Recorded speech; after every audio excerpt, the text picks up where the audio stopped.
I'm joined by Brandon Kisse, Director of Engineering for Powertrain Systems at Bobcat. Brandon, welcome. Thanks, Jason. It's glad to be here. All right, so we got an engine guy. We're going to talk about engines. We're standing in front of a T66 R-Series machine with one of our new upgraded engines. We'll get into those topics, but before we do that, just want to make note and mention that if you guys have any questions that come up during our little Q&A session here that you'd like answered, go ahead and put those in the comment section, and we'll try to get those answered live for you, and we'll do our best to do that. But let's just go ahead and get started and talk some engines. So right out of the gates, first question that, it might have already come up already, but inevitably the first question that comes up is that it's a Bobcat engine. Is it made by Bobcat or is it made by Doosan? And I know that's a really general question for maybe a more complex answer, but maybe if you could talk to us a little bit about the relationship between Bobcat and Doosan in the design of the Bobcat engine. Certainly, the engine did launch about 7 years ago. I think the interesting thing that happened when Doosan purchased Bobcat is that we, both Bobcat and Doosan, identified an opportunity to vertically integrate engines into Doosan's portfolio of already existing engines. And really in 2008, we kicked off a project to develop the now known as the Bobcat engine with Doosan.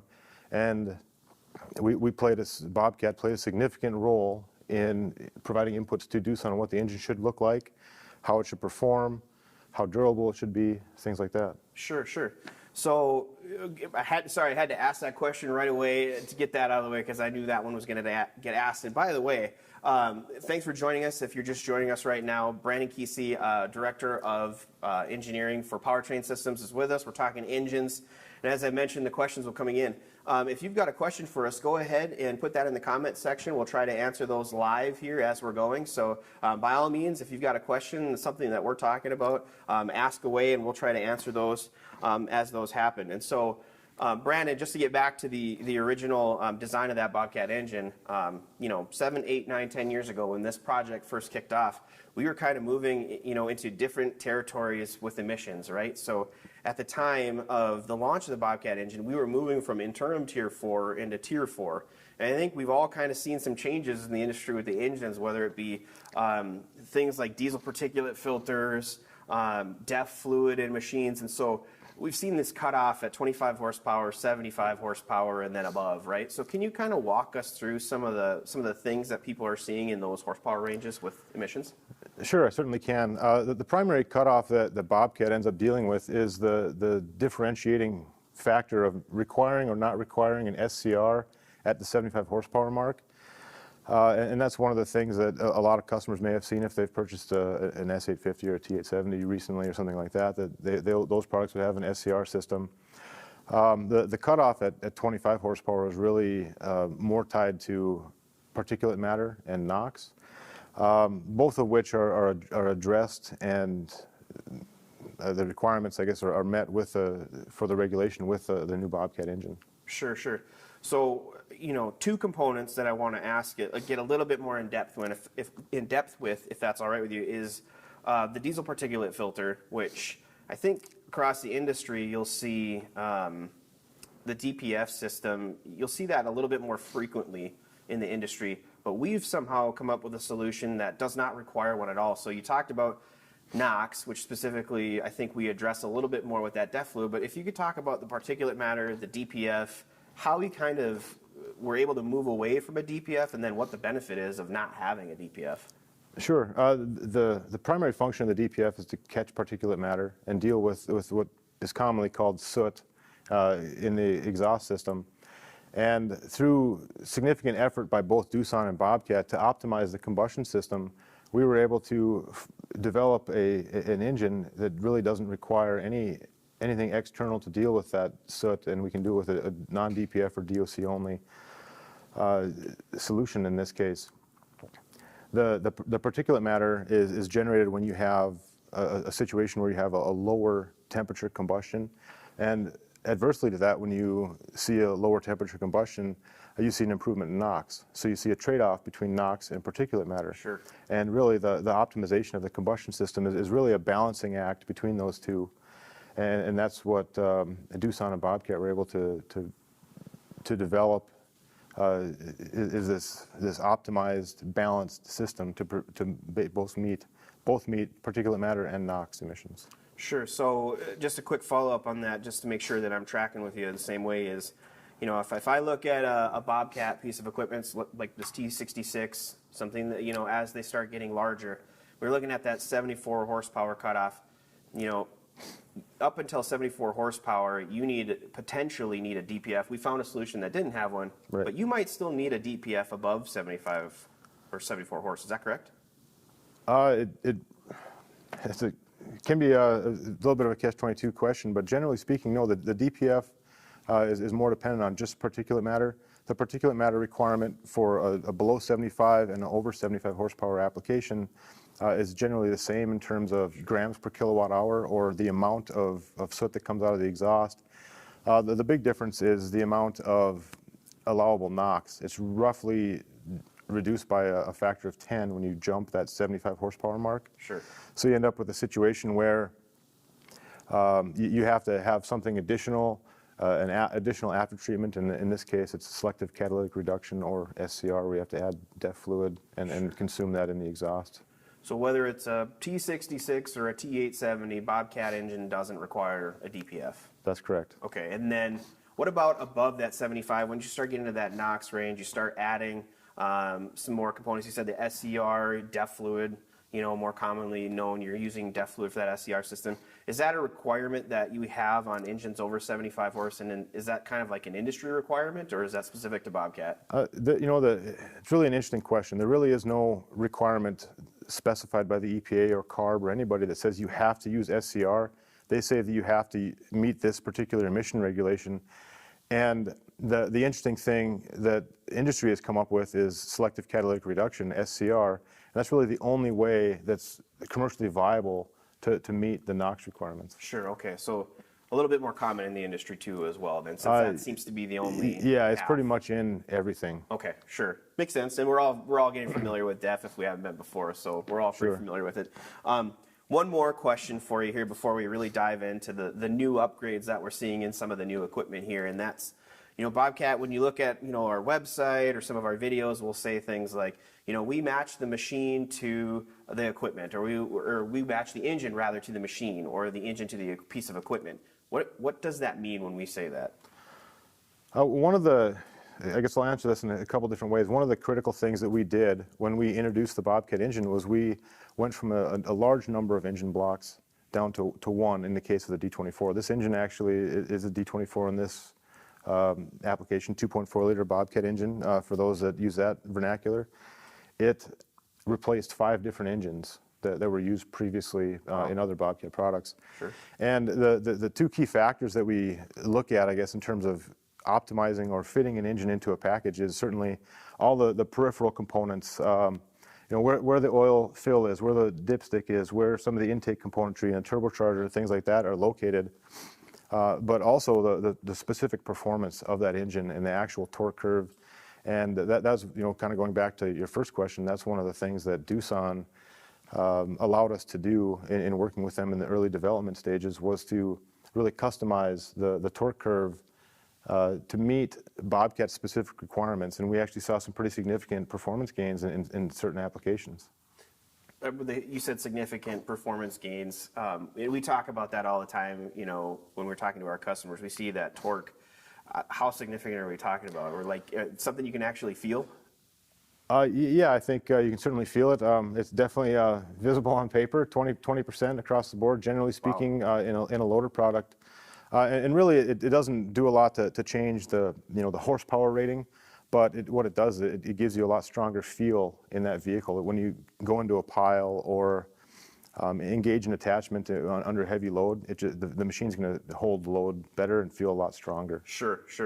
All right, let's transition. We've gone through some of the history here, the Bobcat engine and all the emission requirements, things like that. Let's transition to what we're looking at today, what's in this T66, what you're going to find in R-Series loaders, R2 Series excavators. It's that Bobcat engine that we've had several pretty major upgrades to, right? So the first one that I'll ask about to get right out of the way is the fuel system. Depending on who you ask, there's things that you could see in here that they might say is the biggest thing. To me, one of the biggest things that I noticed right out of the gates is the fuel system. Talk to us about some of the improvements that we made in that regard. Sure. Before I get into the specifics on the fuel system that Bobcat applied to the product, I'll talk a little bit more about the engine specifics. So we made a jump in technology as well as I'd say overall durability. We moved from a Delphi fuel system to a Bosch fuel system. And the Bosch fuel system is a little bit more common in the industry, a little bit more, I guess, the norm, if you will, what's used in other products that are similar to ours, as well as on highway and stuff like that. So it's maybe a little bit more familiar to people as well. The low pressure fuel system that Bobcat developed specifically for the application, it's pretty obvious. You can see the fuel filter here. There's actually a lift pump behind there as well.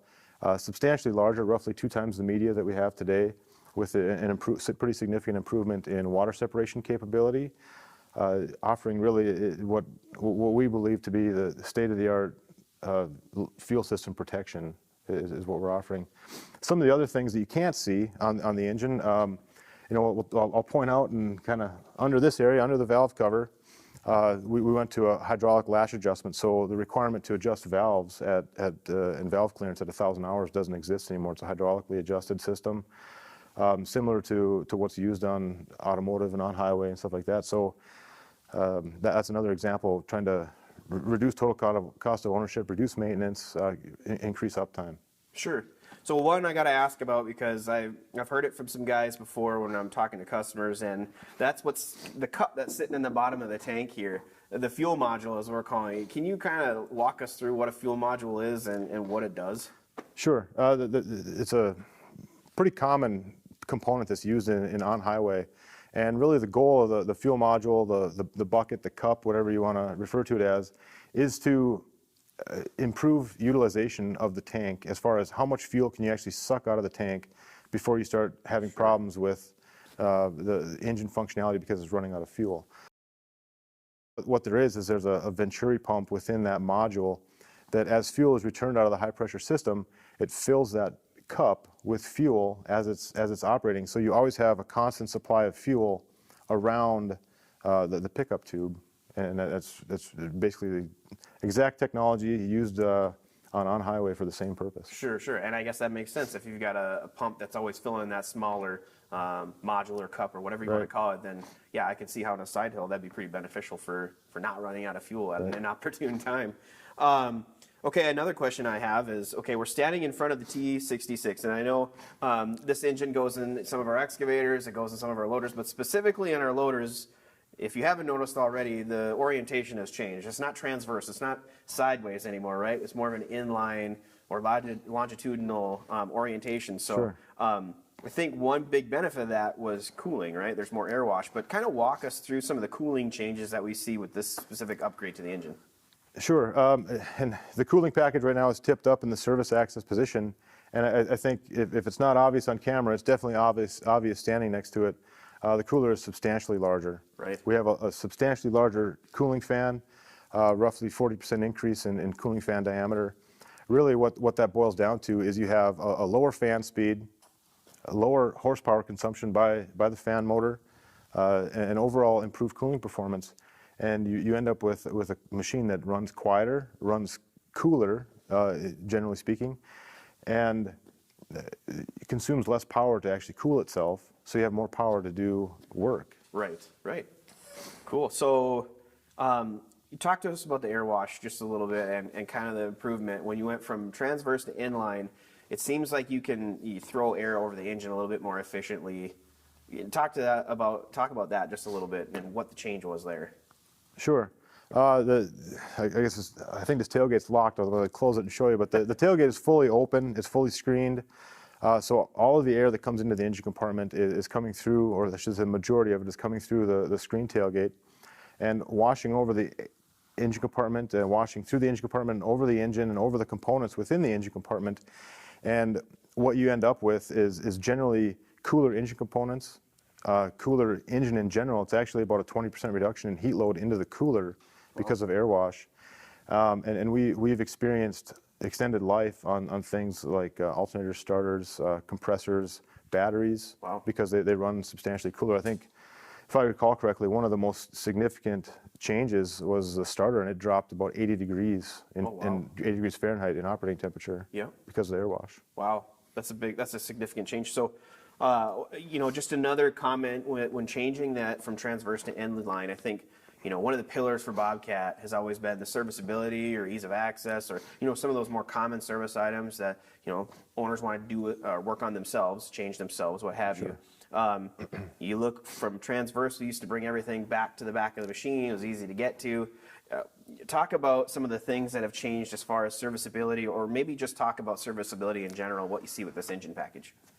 Sure. The overall serviceability, I think, it may be a little bit confusing, and maybe the perception at first glance would be that it's a little bit more challenging. I'd like to point out a couple areas that are actually really easy to get to, and I talked about them earlier. I'll point them out again. Oil fill, definitely readily accessible on the technically the front of the engine, but the rear of the machine. Right. The dipstick. If there's any service work on any of the components up on top, is very easily accessible due to the rotating cooling package. Somebody might ask, well, where's the oil filter?